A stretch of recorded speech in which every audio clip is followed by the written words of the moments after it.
Hello, everyone, and welcome to WNTT Entity Radio Theater's podcast, All Things Theater. Each month, we will explore with our featured guests some fascinating aspects of theater: writing, directing, acting, stage management. Well, all things related to theater. This is Roger Voigt, and I have the privilege of hosting this podcast series. We will premiere a new show at 8 p.m. on the first Sunday of each month. If you miss a Sunday, no problem. You can listen to any of the podcasts from the past year by selecting it from the radio theater list at EntityTheatre.com. You can also leave comments there, including your ideas about making the podcast better and what you would like to hear about on a future podcast. So, without further ado, let's get started with our featured guest this month.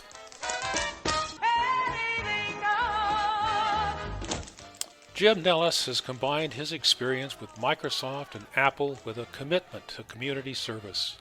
He's been involved with EntityTheatre since 2005 and just about every conceivable theater role: actor, producer, and director. In 2019, Jim raised the idea that there was still a place for radio theater today, and proceeded to prove the point with a very successful rebroadcast of It's a Wonderful Life. It was a no-brainer to begin our podcast session with the topic, Radio Theater in the 21st Century. So, welcome to the show, Jim. Well, you're welcome, Roger. So, Jim, you've had a very long professional career in IT. Successful indeed, systems engineer with Microsoft and with Apple.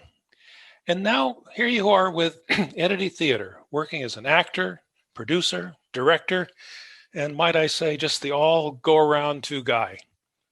Seems like that's a really long and not entirely expected journey. Did you tell us a little bit about how that happened? Yeah, so it's interesting because all I ever really wanted to do was be an actor, but I have this affinity for food and rent. And so I decided to get a job first. And that's basically what happened. It's so funny because I can remember I joined the Navy when I was 17 years old, and because I grew up in a very small town, 2,000 people, and really joining the service was the only way out of Fort Plain, New York. And I remember in boot camp, they give you this book called the Blue Jacket Manual, and I looked in the Blue Jacket Manual under theater to find out where I can do theater in the Navy. And of course, there was a heading for theater, but the term theater in the military means like a battle. Anyways, Right. I found out that, there's no opportunity for acting in the Navy or any service for that matter. And so, I studied computers in the Navy, and when I got out, I worked for Burroughs, adding machines and calculators and teller terminals, and it just sort of went from there. And I always found opportunities both at Microsoft and Apple to get in front of an audience. And it turned out that was a really good skill to have because when I then retired, and focused on Entity, those skills really helped me when I'm actually on stage performing some role. It was always meant to be acting first and then money later, but it turned out to be money first and then acting. So your passion for acting has been with you as long as you can remember then, I gather. I have a video of my brother and I making movies in the basement on 8mm video, film. So what was it that inspired you about it? What was it? Just, oh, look at me, I'm doing this stuff, or was it, oh, I get to explore some other things, or what really caught your attention? It was Red Skelton. Oh, yes. It was watching Red Skelton every Sunday night and thinking, I want to do that. I want to be that guy. And my mom said, son, there's really only one red skeleton. And, she wanted me to get a real job, Oh, money I first, see. then acting. I see. But yeah, I wanted to be Red Skelton. I kind of gather from some of the other things that you've been involved in with, though, that being involved with other people and community has been a big deal for you for a long time. Yeah, I guess so. It's no secret about my challenge with drugs and alcohol. And I think getting clean and sober at a pretty early age gave me the opportunity to work with a lot of people who were also struggling in that area and helping them make that transition from active using and drinking to getting clean and sober. And it's all about people. It's all Sure. about working closely with folks and helping them with their demons and getting past that. Cool. So I think 2005 is when you first got involved with Entity, right? I went to the website because I was an expat in Munich, and I Googled acting or theater in theater. Seems like that term keeps coming back. Theater in Munich, and I found Entity's website and started going to the workshops every Thursday. And was there something special about it for you with Entity, or was it just, oh, here's where I can finally do what I've dreamed of doing my whole life? Well, Entity was the only game in town, for English language amateur theater. So it's not like I had a lot of choices, but it didn't matter. I mean, I quickly realized that this was my tribe, right? The theater people are my people. And so as soon as I found Blair and all of the other folks that were doing theater there with Entity, I felt like I was right at home. Yeah. Anytime you're talking with somebody that's involved in acting, you've just got a lot to talk about, a lot to share, right? It seems like it, Yeah. I mean, there is the workshop stuff that you do, and then there's coffee afterwards, and you never know, which one's more creative. Right.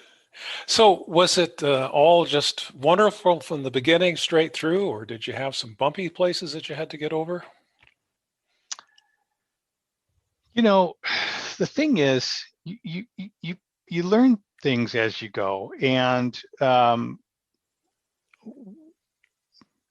because we're all amateur actors and amateur theater producers and technicians, we tend to I think we tend to have a higher expectation of the people around us as far as getting along and being kumbaya. Whereas in a professional space, like in business, if there's somebody you don't particularly like, that's just somebody you don't like. And it doesn't mean that you won't work with them or that you can't work with them or that you have sort of drama with them. It's just not somebody you're going to go out and drink beers with, but you're going to work together and you're going to get the job done. For some reason in amateur theater, that sort of model doesn't quite fit. And people have an expectation that we should all get along. And if we don't, then that's drama. And yeah. And so I think I learned pretty early on that you work with people whether you sort of get along with them or not, and that's sort of the professionalism you can take from the corporate world and bring it into amateur theater. Okay, interesting. So Entity, for as long as it's been around, has been a stage theater company. Mm-hmm. And then a couple of years ago, way before anybody ever even heard of Corona and so forth, you came up with this idea that why don't we do an old radio broadcast? Did everybody embrace that with open arms? I can't think of anybody that said no to that. I mean, I was in sales both at Microsoft and Apple, and so I know how to be persuasive, but the thing is, so here's the thing. Entity has a very sort of standard schedule. They do a spring performance on stage. There's summer Shakespeare, and then there's a fall stage performance. And that's been sort of the regular schedule all along. For a lot of community theaters, the Christmas show is a staple.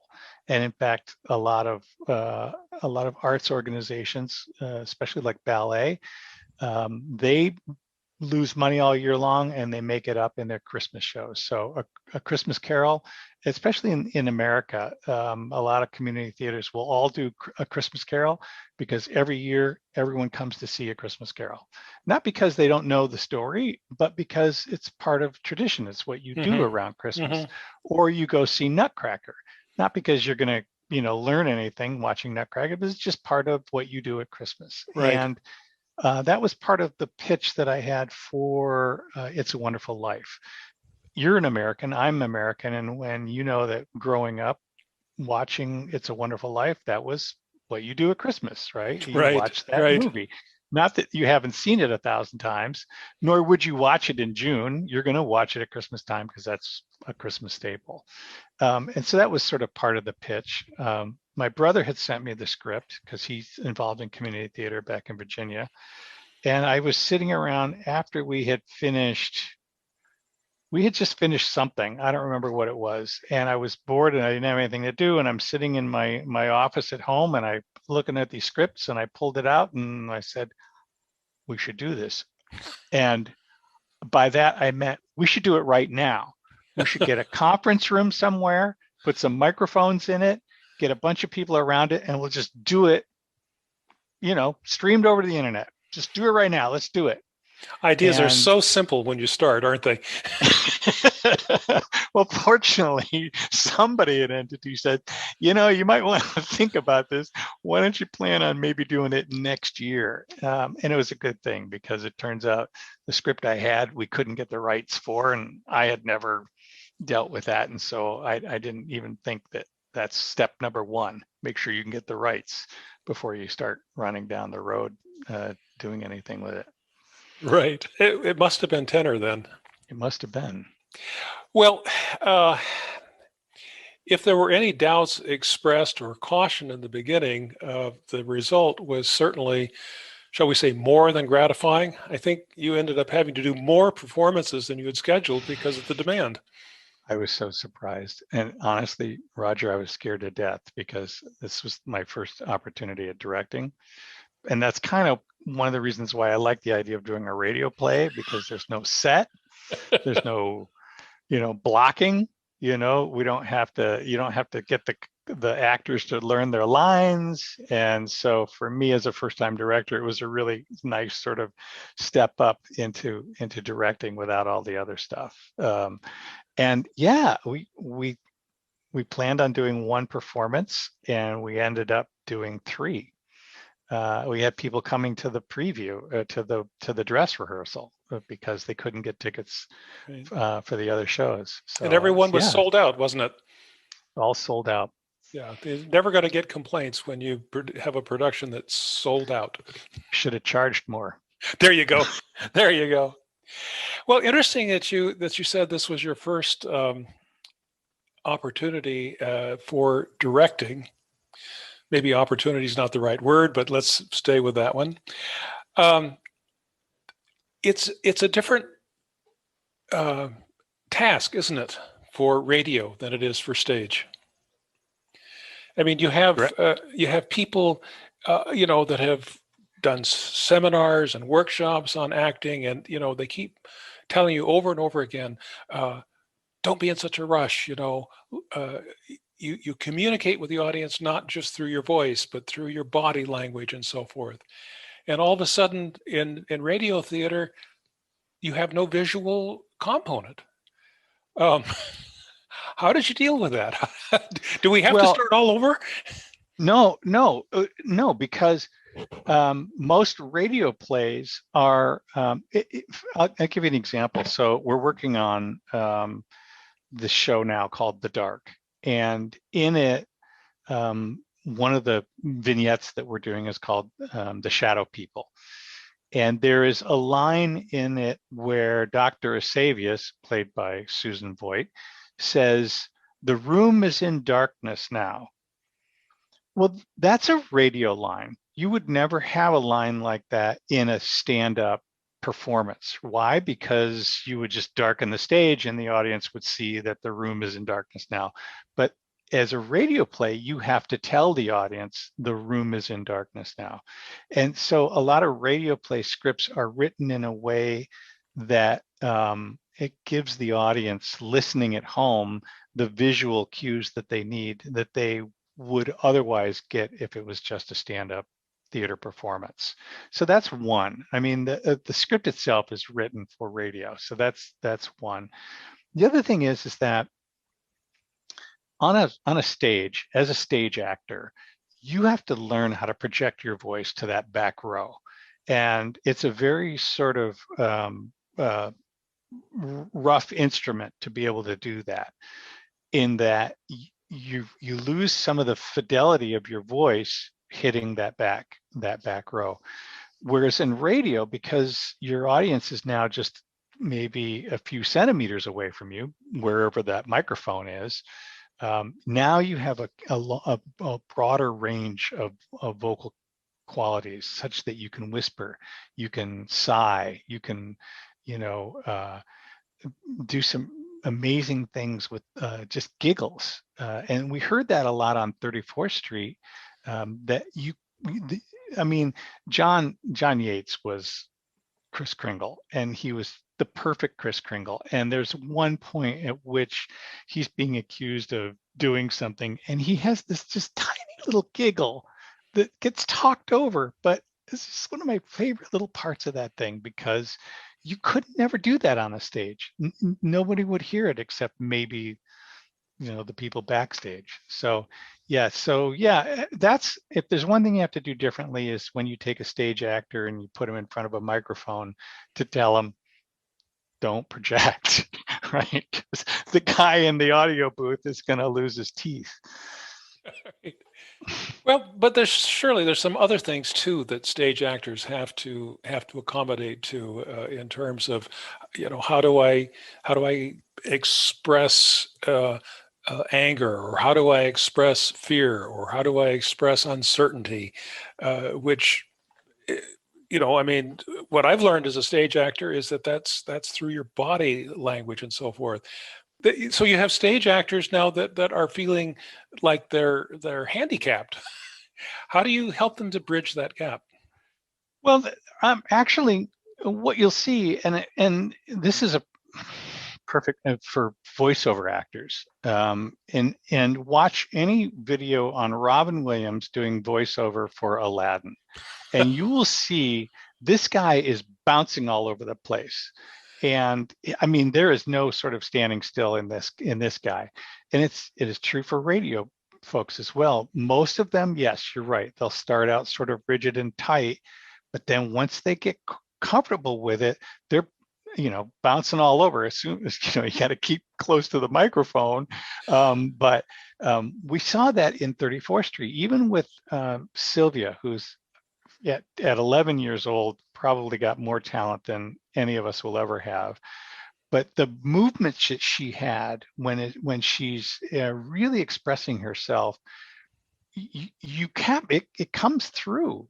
I mean, it's kind of like they teach you to smile on the telephone, because people can hear that smile, and it's even true in radio. People can tell when you're being expressive on radio, as opposed to just sort of standing rigid and not moving. So yeah, I think most stage actors find it pretty easy to make that transition to radio. Fascinating.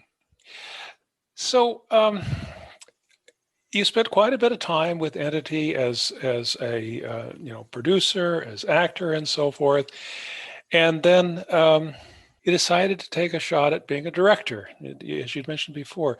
What do you think were the most important skills that you had to find, that you had to refine in order to be successful as a director? Yeah, good question. What are the skills necessary to be a good director? Here's the thing. Acting is hard, and people who have never acted will tell you, oh, actors hide behind a mask, or they're hiding behind the character, or they're hiding behind the script. And what a lot of people don't understand is that the best actors are not hiding behind anything. In fact, if anything, they're exposing everything. Their guts are wide open. And acting it takes a great deal of courage. It's interesting because a study was done years ago, and the question was asked, of like, I think 6,000 people, what are you afraid of? And that was the question. And they just ranked what the responses were. The number 6 most common thing that people are afraid of is dying. The number 1 thing that people said most often that they were afraid of was public speaking, which means they would rather be in the coffin than giving the eulogy. So I think if the best directors will appreciate the courage and risks that an actor is taking, and create an environment for them to be comfortable doing that. And that's what I try to do is create that situation and be really supportive and let them make lots of mistakes and make sure that they understand that's okay. And again, that's one of the nice things about recorded radio, is that you can make lots of mistakes, because we'll just do another take, we'll do another take, we'll do another take until we get one that everyone's comfortable with, and that's the one we end up running through the edit. I think the best advice I could give to anyone who's looking at doing directing or really anything involved in Entity is, don't do it for yourself. Create an environment that allows everyone else to bring their best performance, and remember that it's about them and it's not about you. And I think once you do that, once you put it in your mind that you're a servant to them, to the craft, to the art, and not the master of it, then it's a lot more fun, and I think people enjoy it a lot more. Sounds like very good advice. So when you are deciding who's going to be in your plays, casting actors and so forth, could you talk a little bit about your process? How do you choose the actors that you think will be best? Yeah, I think, honestly, I'm having just cast for radio, I think I imagine it's easier than casting for a stand-up performance. And the reason for that is that, I don't care about body type. I don't care about whether they physically match what the character looks like. For example, in The Dark, we have one of the shows called Three Skeleton Key, and the text describes Louis as this hulk of a man whose arms were as big as my leg, is the line. I don't have to have somebody like that for a radio play, right? I just have to have somebody who sounds like that for a radio play, and I found the perfect guy. And he's brand new to Entity, and he's got this deep, rich voice, and I'm really looking forward to having him work. And basically all I do is I'll send the snippet of script out to people and say, record this and send it back. And I just want to hear your voice. I want to hear how you interpret the text, whether it sounds like you understand what you're saying. And I want to hear whether your diction is clear enough for someone to understand on the radio. Because if you have a really, really strong accent, that can be a challenge. That may not be in a theater play where there's the physicality of it that can surpass that. But on the radio, all you have is your voice. And so that's really all I'm looking for is the sound of your voice. Diction, how well people can express their understanding through their voice and so forth. Yep. Okay, good. I guess the other thing I would say, Roger, is that I'm really supportive of Entity and growing the base of Entity. And so if there's anything I try to do beyond what I just said, I'll also look for somebody who's maybe new. And if they're new and they sound good, then I might lean towards them to help sort of grow that interest in the organization. Yeah, that's the advantage when You don't have to be worrying about money and food on the table and stuff, right? From an organizational perspective, I mean. Right, exactly. Yeah. Interesting. You've referred several times to the advantages of radio theater in terms of casting and perhaps lower cost. You don't have to worry about stage sets and so forth. And yet, with A Wonderful Life, and as I understand it, what you're planning to do for the production this year, The Dark, you're going to do it in front of a live audience as well as recording it. At first And hearing, broadcasting. at And first, we're going to broadcasting. at first hearing, it sounds like you're choosing the worst of both worlds. Why do both? Why perform it? Why perform a radio play in front of an audience? Is that the question? Yeah. Yeah. You can get away with more stuff. Even though we're performing it in front of a live audience, there's really no set. And it's interesting. One of the things I've learned about doing radio as theater is the first decision you have to make as a director is the audience there? By that, what I mean is some organizations will do a radio play as if the audience is looking through the fourth wall at a radio studio. Mm-hmm. The other way to do it, and the way I've chosen to do it, is as if a radio station is bringing their content onto a stage and performing it live in front of an audience, which is what a lot of radio stations did back in the 30s and 40s. Okay. And that's why you hear the audience reaction during a lot of those performances. But there's not this expectation that you're going to have a set. Why? Because again, the script will describe the situation. So one of the shows that we're doing for The Dark opens with this couple seeing their new house, their new home, and they describe this beautiful, what they think is just a mansion compared to the one room place that they've been sharing with their aunt for the last 5 years. And the text is so descriptive, we don't have to build a set that looks like a mansion on the stage. Sure. And to some extent, if the audience wants to close their eyes and listen to the show, I think that's fine too. Sure. But you got to get it right the first time. You don't have the chance of saying, okay, well, you made a mistake. Let's take it over again. It's live, baby. It's live, baby. Absolutely. I know. I really like that. I really like it. Yeah, a little bit of tension like that sometimes can, if it's handled properly, can lead to a better result, huh? It is good. And in fact, we're going to play with the radio idea a little bit deeper this time, in that, yes, we're doing these short stories as a radio broadcast, but to give it sort of more of a radio station patina, we're actually going to do the news and the weather and the sports as a lead in to the shows. Uh-huh.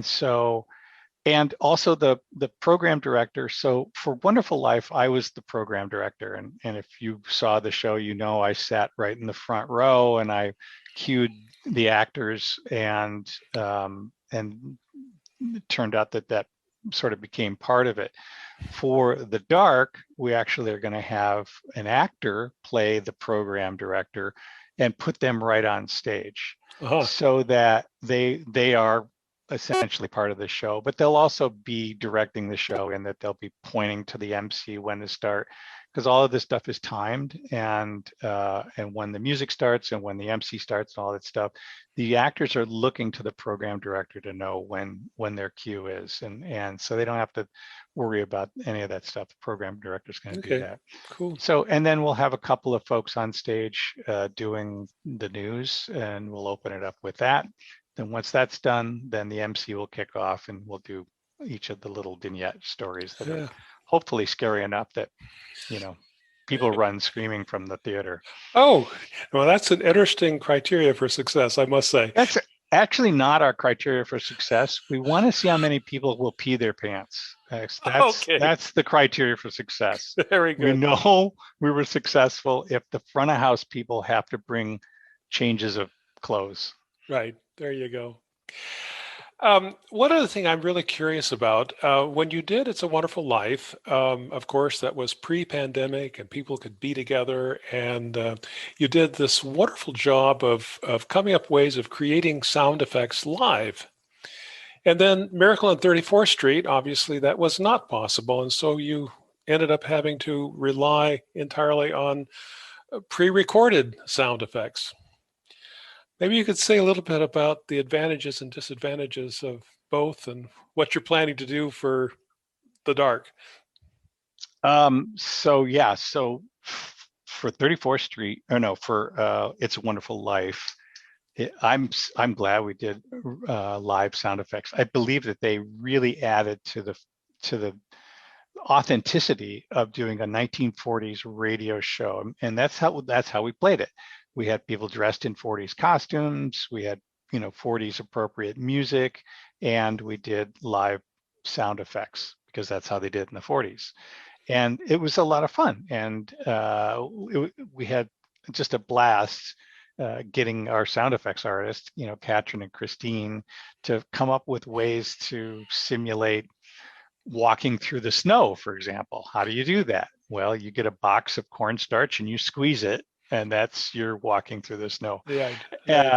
Gunshots are balloons being popped, and yeah, there's a lot of different ways. Well, don't forget about the angel jumping into the water. That was wonderful. That was my favorite. I mean, we got applause for that sound effect. Right. You know what I mean? So yeah, so that was great. Yeah, so that was pouring the bucket of water into a little bucket into a big bucket. A big bin of water. You take a bucket, you put it down, and you turn it upside down, and then you pull it out, and that kaboosh sound is wonderful. A lot of creativity was involved there. Yep. 34th Street, obviously, because of the pandemic, we did everything socially distant. We brought in folks for the recording, and we kept them as far apart as we possibly could. And so it was all about limiting the number of humans that were actually exposed to other humans. And so we couldn't obviously do the live sound effects. So we just used recorded sound effects and layered them in. So assuming that you have a choice this year for the dark, knowing the pluses and minuses of both approaches, which one do you think you would choose? What's your inclination? I'm not going to tell you. Oh, you're going to keep it a secret, huh? So we're going to have to tune in later to see what happens. I will say that the auditorium is state of the art, and we are going to push it to the limits. And yeah, so yeah, we were not going to do live sound effects because we're going to make use of this incredible facility that we have the luck of being available to us. Yeah. Plus, I don't think at America House, right? At America House. Yeah. Right. Again, remember the goal there: get people to pee their pants, and I think we're going to get closer to that using the facilities. Yes. Maybe we shouldn't go any further in that direction. It occurs a lot of smart aleck remarks I could make. We'll just leave it there. All right, good. So, Jim, just before we end up here, is anything else you want to tell us about the dark that give us some further enticement to go and see it? You have to see it. I will guarantee that we are going to knock your socks off. It's going to be, and I would never say this if I didn't really feel that it was true. But every time I sit down with people and we talk through some of the things we're going to do, I just get so excited about it because we have a great set of people involved in it, both on stage and backstage and behind the machinery that is going to make this thing really, really fun. I mean, for me, Halloween is one of the most fun grown-up holidays there is. And it doesn't have all of the sort of history and goo attached with it that maybe for us Thanksgiving might have, or Christmas might have for some folks. It's just a fun holiday, and it gives people an excuse to get dressed up in costumes. And in fact, we're going to have, and this is no secret, but it's a fun little aspect of it, is that obviously we're going to broadcast the performances. But we're going to have a live listening parties tuning in, because they've got this gorgeous 4K screen and projector. And so we're going to go live to these listening parties. I think there's one in Andex and one in that we're going to have in Gauting.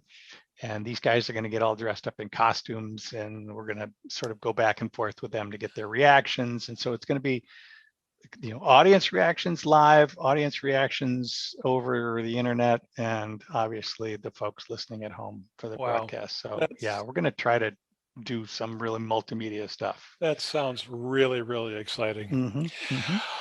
All right, Jim, thank you very much for your time today and sharing all of your insights and perspectives. It's a pleasure to have you. Great to be here. Thanks, Roger. Well, that's it for this month's podcast, Radio Theater in the 21st Century. Our guest this month was Jim Nellis, who was willing to go where no entity director had gone before. It was his vision that WNTT Entity Radio Theater could be a delightful source of entertainment, and his passionate leadership that made it possible. His next production will be The Dark, a broadcast of several scary stories perfectly suited to the ghosts and goblins of Halloween. Watch the EntityTheatre webpage, Facebook, and Instagram pages for more details.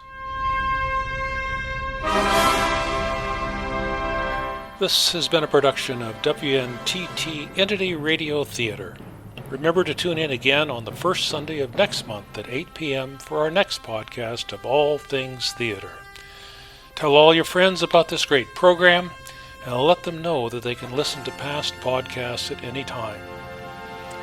Oh yes, if you really like this podcast, we would very much appreciate any small donation you would like to make. Just click on the PayPal button you see below or on our webpage at EntityTheatre.com. We thank you in advance. So, this is your host, Roger Voigt, saying goodbye for now, and until next time, when we will again talk about all things theater.